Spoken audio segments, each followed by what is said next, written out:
जोपर्यंत शहरातील रस्ते खड्डेमुक्त होत नाहीत तोपर्यंत कुठलाही जाहीर सत्कार स्वीकारणार नाही अशी प्रतिज्ञाच औरंगाबादचे नवे महापौर भगवान घडामोडे यांनी केली आहे। आता ही काम पूर्ण झाली पाहिजेत म्हणून घेतलेला निर्णय आहे की काम होत नाहीत म्हणून व्यक्त केलेली हतबलता असा प्रश्न औरंगाबादकरांना पडलाय। पाहूयात काय आहे हा खरा प्रकार।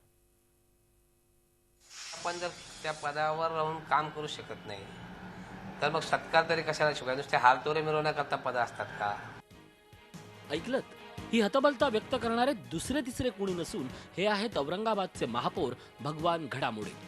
ज्या पद्धतीनं शहरातील लोक रस्त्यांवरील खड्ड्यांना वैतागले आहेत, अगदी त्याच पद्धतीनं महापौर साहेबही वैतागले आहेत। हे खड्डे काही आजकाल पडलेले नाहीत, तर गेली वर्षभर औरंगाबादची समस्या अशीच कायम आहे।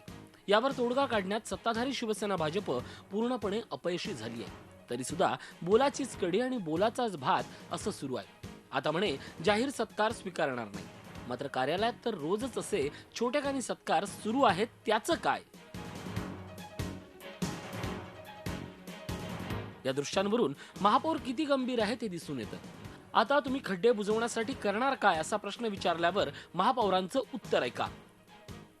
मी संबंधित सगळ्या विभागाला आदेशित पण केलंय की कोणत्या रस्त्यावर जास्तीचे खड्डे आहेत आणि कोणते रस्ते आपल्याला अर्जंट करता येतील, मोठे डीपी रस्ते, त्याकरता शासन दरबारी मुख्यमंत्री महोदयाशी सुद्धा चर्चा करून त्यांच्याकडनं सुद्धा सुधीर मुनगंटीवार यांच्याकडनं सुद्धा निधीची आपण मागणी केली आहे। आता शहरातील खड्डे बुजवायला सुद्धा यांना मुख्यमंत्र्यांची गरज आहे।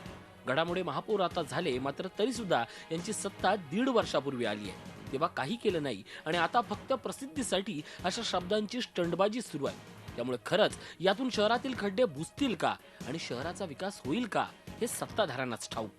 विशाल करुळे, झी मीडिया, औरंगाबाद। झी 24 तास रहा एक पाऊल पुढे।